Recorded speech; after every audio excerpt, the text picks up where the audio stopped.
আসসালামু আলাইকুম ওয়া রাহমাতুল্লাহি ওয়া বারাকাতুহু। সম্মানিত শিক্ষার্থী বন্ধুরা, আশা করছি আল্লাহর রহমতে আপনারা সকলে ভালো আছেন। আজকে আমরা আলোচনা করব সবথেকে একটি গুরুত্বপূর্ণ টপিকস নিয়ে, যেটা আমাদের বর্তমান যে সিলেবাস রয়েছে সেই সিলেবাসের 6 to 9 বা 10 পর্যন্ত যে কোনো শিক্ষার্থীর জন্য সবচেয়ে একটি গুরুত্বপূর্ণ ক্লাস নিয়ে হাজির হয়েছে। চলুন আমরা কথা না বাড়ি আমরা আমাদের মূল ক্লাসে চলে যাচ্ছি। আজকে আমরা আলোচনা করব নাম্বার নিয়ে। আমরা অলরেডি বোর্ডে দেখতে পাচ্ছি যে আমি আজকে আলোচনা করছি কোন টপিকস নিয়ে, সেটা আমি এখানে অলরেডি আগে থেকে লিখে রাখছি। নাম্বার নিয়ে, নাম্বার জিনিসটা আমাদের বাচ্চাদের কখন লাগবে জানেন? বিশেষ করে আমরা যখন right form of verb change করতে যাব, সবচেয়ে গুরুত্বপূর্ণ। আর যে কোনো টেন্সে রূপান্তর করতে গেলে আমাদের দরকার হবে সেটি, বা গ্রামারের অনেক টপিকসে আজকের আলোচনাটি প্রয়োজন হতে পারে। তাহলে আমরা কি করব, শুরু থেকে একদম ভালো করে বুঝতে যদি চাই তাহলে ভিডিওটি না টেনে শেষ অবধি পর্যন্ত দেখতে হবে। তাহলে আমরা দেখতে পাচ্ছি নাম্বার বাংলা অর্থ হচ্ছে বচন। আমরা বচন কাকে বলে? সেটা হচ্ছে যা দ্বারা কোনো ব্যক্তি, বস্তু বা প্রাণীর সংখ্যা বোঝায় তাকে আমরা কি বলি? নাম্বার বলি। আর এই নাম্বারকে আমরা দেখতে পাচ্ছি ঠিক কিন্তু দুই ভাগে ভাগ করছি আমরা। একটা হচ্ছে সিঙ্গুলার নাম্বার, আর একটা হচ্ছে প্লুরাল নাম্বার। আমরা জানি কি সিঙ্গুলার মানে হচ্ছে এক, আর নাম্বার মানে হচ্ছে বচন। ঠিক এইখানেও প্লুরাল মানে হচ্ছে বহু, আর নাম্বার মানে হচ্ছে বচন। তার মানে এটা মানে হচ্ছে এক বচন, এটা মানে হচ্ছে বহু বচন। আমাদের এখন কাকে বলে কি ইত্যাদি আমাদের পরীক্ষায় বর্তমান সিলেবাস 6 to 10 পর্যন্ত কোনো পরীক্ষায় আসবে না যে নাম্বার কাকে বলে, কত প্রকার কি কি, এই সমস্ত আসবে না। কি আসবে সেটি আজকে মূলত পড়ানো হচ্ছে। বিশেষ করে সাথে কিন্তু আমি কাকে বলে সেটাও বলে দিচ্ছি। যেমন সিঙ্গুলার নাম্বার কাকে বলে? যেসব শব্দ দ্বারা বা নাউনগুলো দ্বারা আমরা এক ব্যক্তি, এক বস্তু বা এক প্রাণী বা সংখ্যা বোঝায় তাকে আমরা সিঙ্গুলার নাম্বার বলি। আর যদি যে নাউন দ্বারা বা যেসব শব্দ দ্বারা একের অধিক ব্যক্তি, বস্তু আর প্রাণীর সংখ্যা বোঝায় তাকে আমরা প্লুরাল নাম্বার বলে থাকি।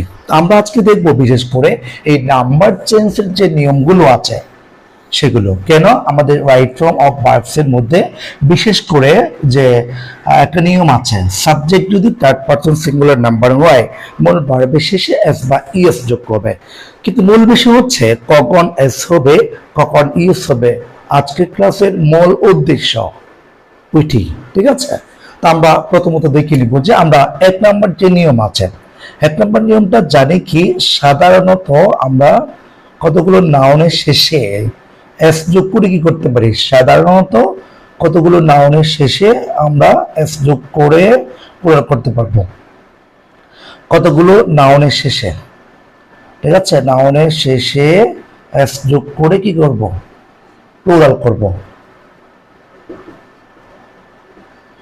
প্লুরাল করতে পারি, এভাবে দিলাম।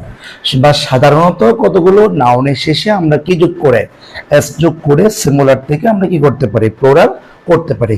সিম্পল। আমি এখানে লিখলাম যে সিঙ্গুলার, আর এই পাশে লিখলাম যে প্লুরাল, ঠিক আছে? যেমন কতগুলো শব্দ দিচ্ছি, আমি যদি একটা শব্দ দিই, আমরা সবাই জানি এটা বুক। এই বুকটা হচ্ছে সিঙ্গুলার। আমি যদি এই বুকের সাথে আমরা যদি একটা কি যোগ করি, এস যোগ করি, সেটা হয়ে গেছে প্লুরাল। এরপর আমি যদি আরেকটা শব্দ লিখি এখানে ব্যাগ, ঠিক আছে? আমরা এটা যদি সিঙ্গুলার আমরা যদি প্লুরাল করতে চাই তাহলে কি করব? এটার সাথে একটা কি যোগ করব?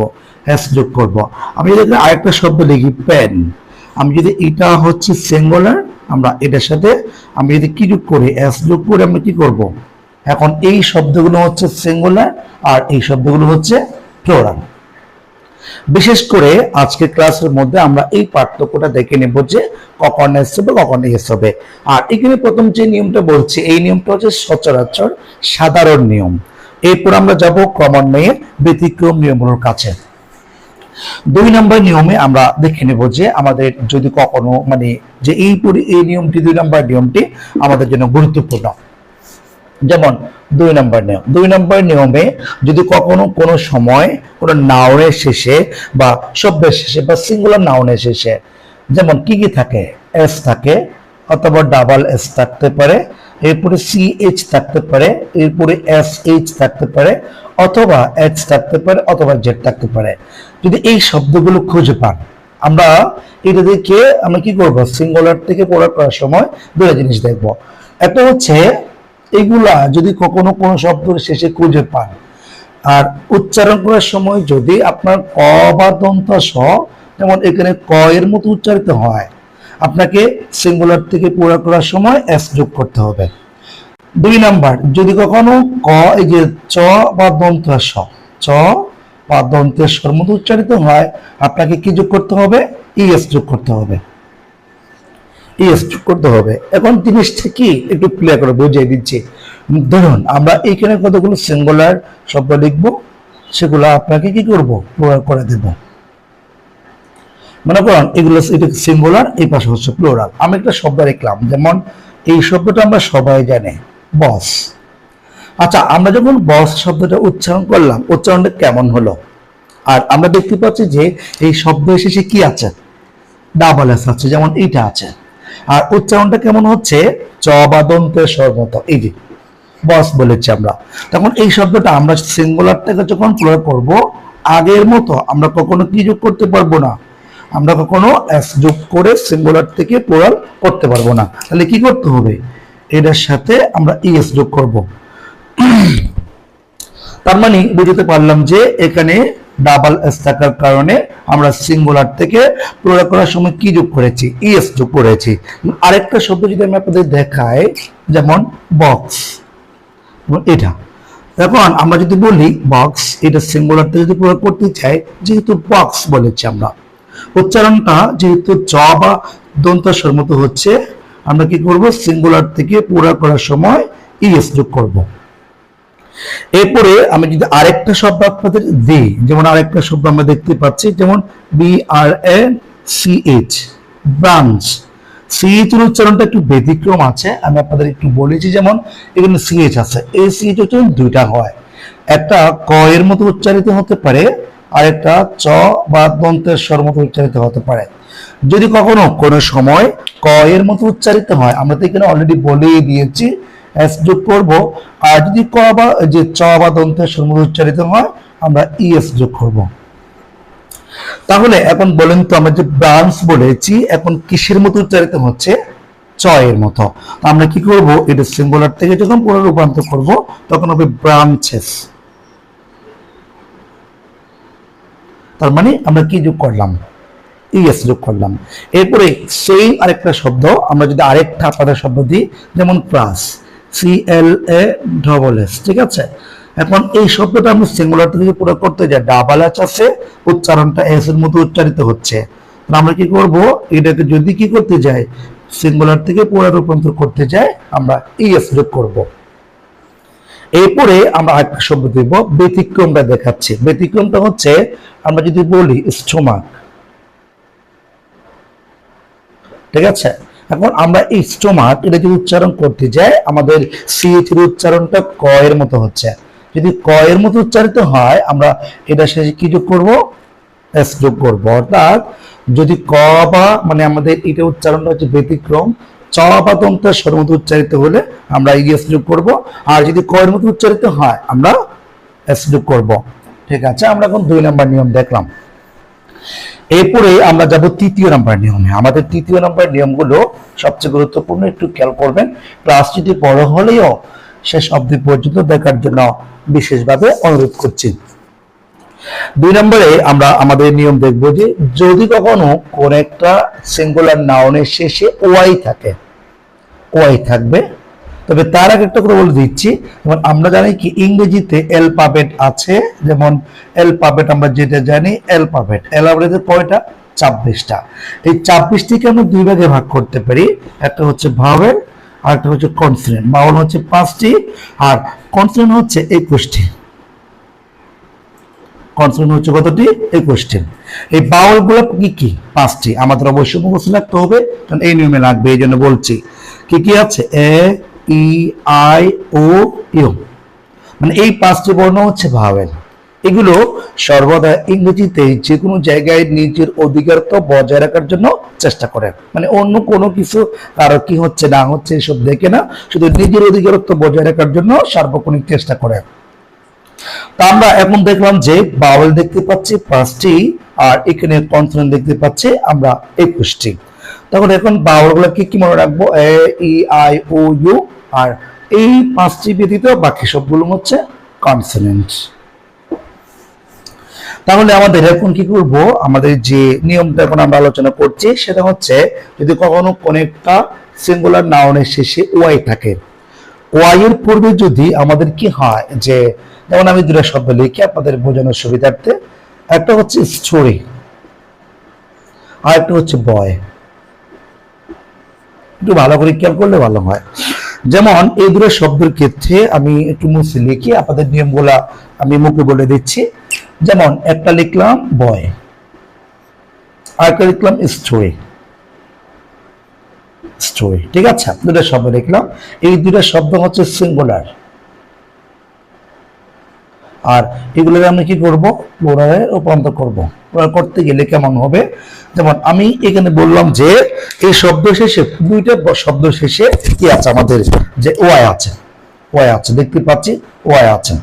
আচ্ছা, বললাম যে যদি কখনো কোনো একটা শব্দের শেষে ওয়াই থাকে, তার পূর্বে যদি ভাওয়েল হয় আমরা এস যোগ করব, আর ওয়াই থাকে তার পূর্বে যদি কনসোনেন্ট হয় আমরা ওয়াই কে আই দিয়ে পরিবর্তন করে এস যোগ করব। যেমন আমরা যদি এখন এই শব্দটাকে, সিঙ্গুলারটাকে আমরা যদি প্লুরাল রূপান্তর করতে যাই, তখন কি করব? এখানে বয় আছে, বি ও পর্যন্ত বসালাম, তারপর এখানে কি আছে? ওয়াই আছে, ওয়াইটা বসালাম। যেহেতু ওটা যেহেতু ভাওয়েল, আমরা এটার সাথে এস যোগ করলে কি হয়ে যায়? সিঙ্গুলার থেকে প্লুরাল রূপান্তর হয়ে যায়। কিন্তু এইখানে আমরা কি করতে পারবো না? যে এস যোগ করতে পারবো না। কেন পারবো না? যে আমরা যদি বলতে চাই এস টি ও আর, এইটুকু দিব। এরপর এখানে যে ওয়াই আছে, ওয়াই এর পূর্বে যেটা আছে আর, এই আরটা কিন্তু কনসোনেন্ট। এই ক্ষেত্রে আপনাকে কি করতে হবে? এই ওয়াইটাকে আই দিয়ে রূপান্তর করতে হবে। আই দিয়ে রূপান্তর করে আমরা পরবর্তী কি যোগ করবো? এস যোগ করে সিঙ্গুলার থেকে প্লুরাল রূপান্তর করব। তাহলে ব্যতিক্রম নিয়মটা কোথায়? ওয়াই এর আগে হচ্ছে ভাওয়েল, আর এখানে ওয়াই এর আগে হচ্ছে কনসোনেন্ট। ভাওয়েল থাকলে এস যোগ করব, আর যদি কনসোনেন্ট থাকে আমরা ওয়াই কে আই দিয়ে পরিবর্তন করে এস যোগ করব। তাহলে আমরা এখন 3 নাম্বার নিয়মটি আপনাদের বোঝানোর চেষ্টা করলাম। এরপর যাব আমরা আমাদের 4 নাম্বার নিয়মে। 4 নাম্বার নিয়মে আমরা দেখতে পাচ্ছি যে, তাহলে 1 নাম্বার, 2 নাম্বার, 3 নাম্বার হবে, সরি। আচ্ছা, 3 নাম্বার নিয়ম। 3 নাম্বার নিয়মে আমরা দেখবো যে দুটা শব্দ দেখবো। একটা হচ্ছে, যেমন আমরা জানি যে যদি কখনো কোনো শব্দের শেষে উ থাকে, মানে উ থাকে, তার পূর্বে যদি ভাওয়েল থাকে আমরা এস যোগ করব, আর যদি কি থাকে, কনসোনেন্ট থাকে আমরা এস যোগ করব। এবং একটা শব্দ লিখলাম গো, আর একটা শব্দ লিখলাম ব্যাম্বো, এই দুটো শব্দ লিখলাম।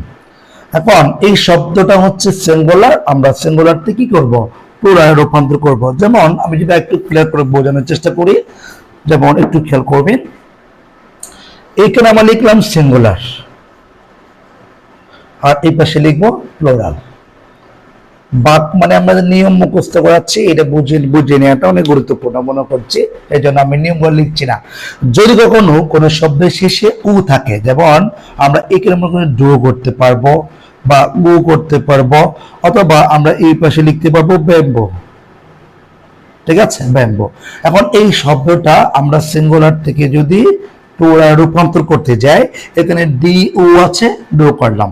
এখন এখানে উ আছে, উ এর আগে যেটা ডি আছে, এটা কি ভাওয়েল না কনসোনেন্ট? অবশ্যই কনসোনেন্ট। যেহেতু কনসোনেন্ট আছে, আমরা এখন এই শব্দটা যদি প্লুরাল রূপান্তর করতে যাই আমরা কি যোগ করব? ইএস যোগ করব।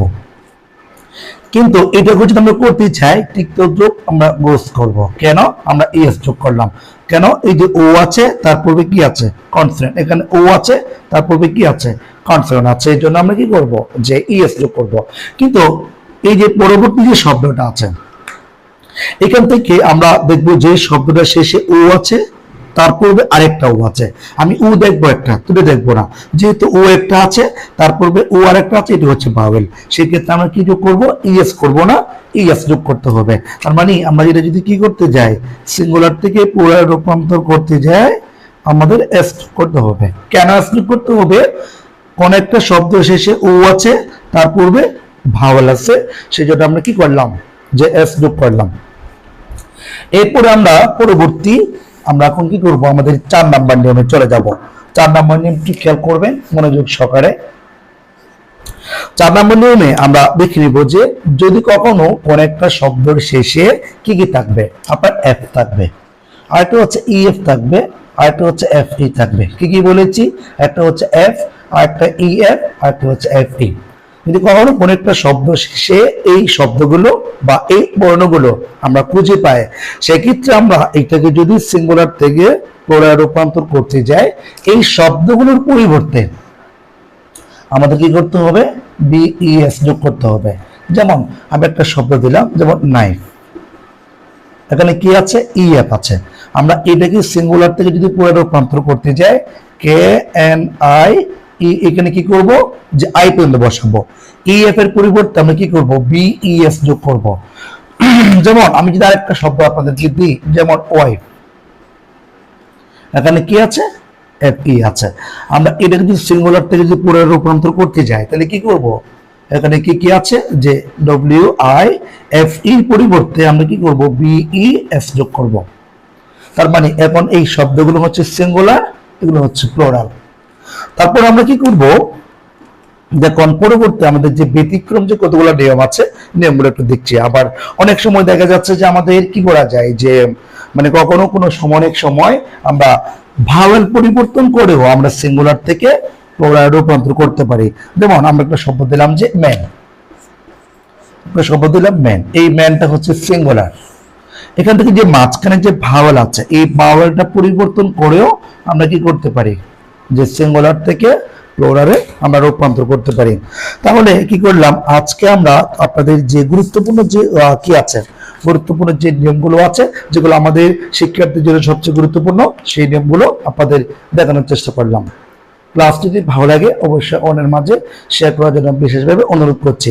আজকে এখানে শেষ করছি। আসসালামু আলাইকুম ওয়া রাহমাতুল্লাহ।